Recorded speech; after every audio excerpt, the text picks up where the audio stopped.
teman-teman, kembali lagi di Pensil Kaiku. Kali ini Kak April akan bercerita tentang legenda Timun Emas. Siapa yang belum tahu tentang cerita ini? Yuk simak video kali ini. Tapi sebelumnya jangan lupa untuk subscribe, like, komen, dan share ya. Selamat menyaksikan. Di sebuah kampung di daerah Jawa Tengah, hiduplah seorang janda parubaya yang bernama Mbok Srini. Sejak ditinggal mati oleh suaminya beberapa tahun silam, ia hidup sebatang kara karena ia tidak memiliki anak. Ia sangat mengharapkan kehadiran seorang anak untuk mengisi kesepiannya. Namun, harapan itu telah pupus karena suaminya telah meninggal dunia. Ia hanya menunggu keajaiban untuk bisa mendapatkan seorang anak. Ia sangat berharap keajaiban itu akan terjadi padanya. Untuk meraih harapan itu, siang, malam, ia selalu berdoa kepada Tuhan Yang Maha Kuasa agar diberikan seorang anak. Pada suatu malam, harapan itu datang melalui mimpinya. Dalam mimpinya, ia didatangi oleh sesosok makhluk raksasa yang menyuruhnya pergi ke hutan tempat biasanya ia mencari kayu bakar untuk mengambil sebuah bungkusan di bawah pohon besar. Saat terbangun di pagi hari, ia bergegas menuju ke tempat yang ditunjuk oleh raksasa itu. Setibanya di hutan, ia segera mencari bungkusan itu di bawah pohon besar. Betapa terkejutnya Mbok Srini ketika menemukan bungkusan yang dikiranya berisi seorang bayi. Tapi ternyata hanyalah sebutir biji timun. Hatinya pun kembali bertanya-tanya, apa maksud raksasa itu memberiku sebutir biji timun? Gumam janda itu dengan bingung. Di tengah kebingungannya, tanpa ia sadari, tiba-tiba sesosok makhluk raksasa berdiri di belakangnya sambil tertawa terbahak-bahak. Demikian suara tawa raksasa itu. Mbok Srini pun tersentak kaget, seraya membalikkan badannya. Betapa terkejutnya Mbok Srini, karena raksasa itulah yang hadir dalam mimpinya. Ia pun menjadi ketakutan. Ampun Tuan raksasa, jangan memakanku, aku masih ingin hidup, pinta Mbok Srini dengan membuka pucat. Jangan takut, hai perempuan tua, aku tidak akan memakanmu. Bukankah kamu menginginkan seorang anak? Tanya raksasa itu. Benar Tuan raksasa, jawab Mbok Srini dengan gugup. Kalau begitu, segera tanam biji timun itu. Kelak, kamu akan mendapatkan seorang anak perempuan. Tapi ingat, kamu harus menyerahkan anak itu kepadaku saat ia sudah dewasa. Anak itu akan kujadikan santapanku, ujar raksasa itu.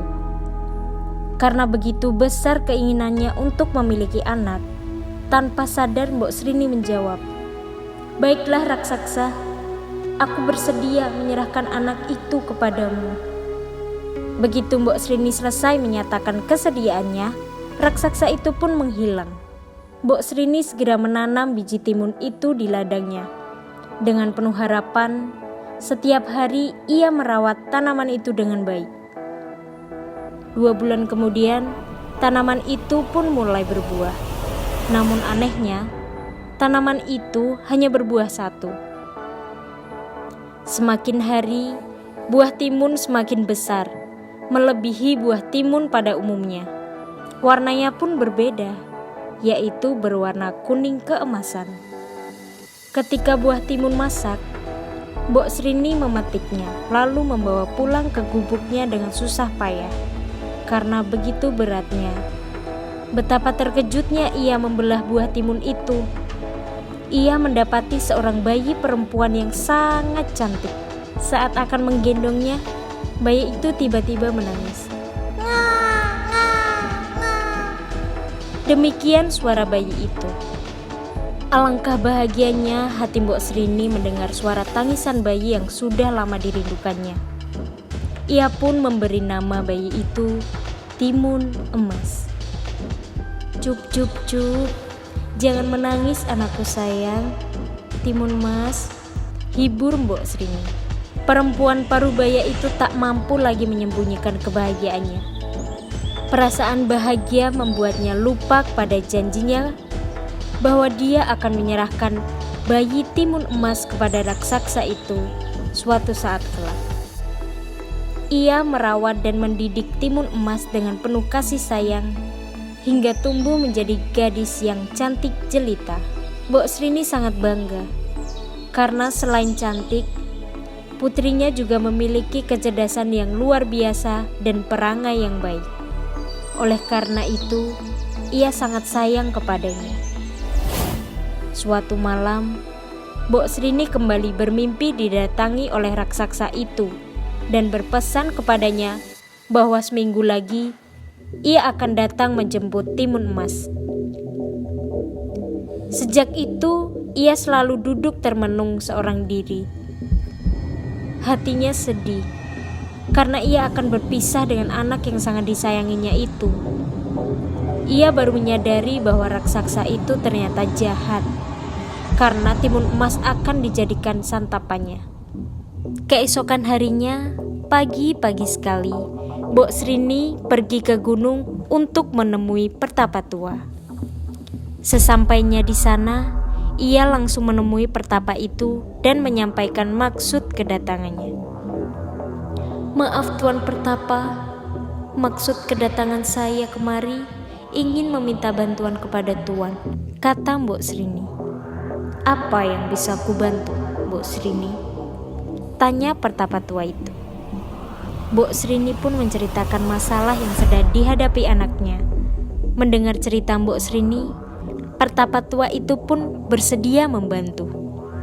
"Baiklah, kamu tunggu di sini sebentar," seru pertapa itu seraya berjalan masuk ke dalam ruang rahasianya. Tak berapa lama, pertapa itu kembali sambil memberikan sebuah bekal kepada Mbok Srini. "Berikanlah bungkusan ini kepada anakmu. Bekal ini berisi biji timun, jarum, garam, dan terasi.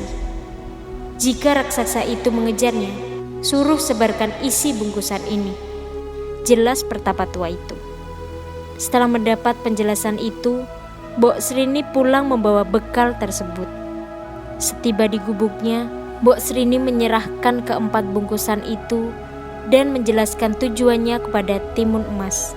Kini, hati Mbok Srini mulai agak tenang karena anaknya sudah mempunyai senjata untuk melawan raksasa itu. 2 hari kemudian, raksasa itu pun datang untuk menagih janjinya kepada Mbok Srini. Ia sudah tidak sabar lagi ingin membawa dan menyantap daging Timun Emas. "Hai perempuan tua, kau harus menepati janjimu. Jika tidak, kamu juga akan kujadikan santapanku," ancam raksasa itu. Melihat Timun Emas yang benar-benar sudah dewasa, raksasa itu semakin tidak sabar ingin menyantapnya. Ketika ia hendak menangkapnya, Timun Emas segera berlari sekencang-kencangnya. Raksasa itu pun mengejarnya. Tak ayal lagi, terjadilah kejar-kejaran antara makhluk raksasa itu dengan Timun Emas. Setelah berlari jauh, Timun Emas mulai kecapaian. Sementara raksasa itu semakin mendekat. Akhirnya, ia pun mengeluarkan bungkusan pemberian oleh pertapa tua itu. Dengan penuh keyakinan, ia pun melemparkan bungkusan yang diberikan oleh pertapa tua. Seketika itu pula, tempat jatuhnya bungkusan itu tiba-tiba menjelma menjadi lautan lumpur yang mendidih. Alhasil, raksasa itu pun tercebur ke dalamnya dan tewas seketika. Maka selamatlah Timun Emas dari kejaran dan santapan raksasa itu. Dengan sekuat tenaga, Timun Emas berjalan menuju ke gubuknya untuk menemui ibunya. Melihat anaknya selamat, Mbok Srini pun langsung mengucap syukur kepada Tuhan Yang Maha Kuasa. Sejak itu, Mbok Srini dan Timun Emas hidup berbahagia. Pelajaran yang bisa kita ambil adalah orang yang selalu berniat jahat terhadap orang lain seperti raksasa itu pada akhirnya akan celaka. Selain itu, cerita ini juga mengandung pelajaran bahwa dengan usaha dan kerja keras, segala rintangan dan cobaan dalam hidup ini dapat diselesaikan dengan baik.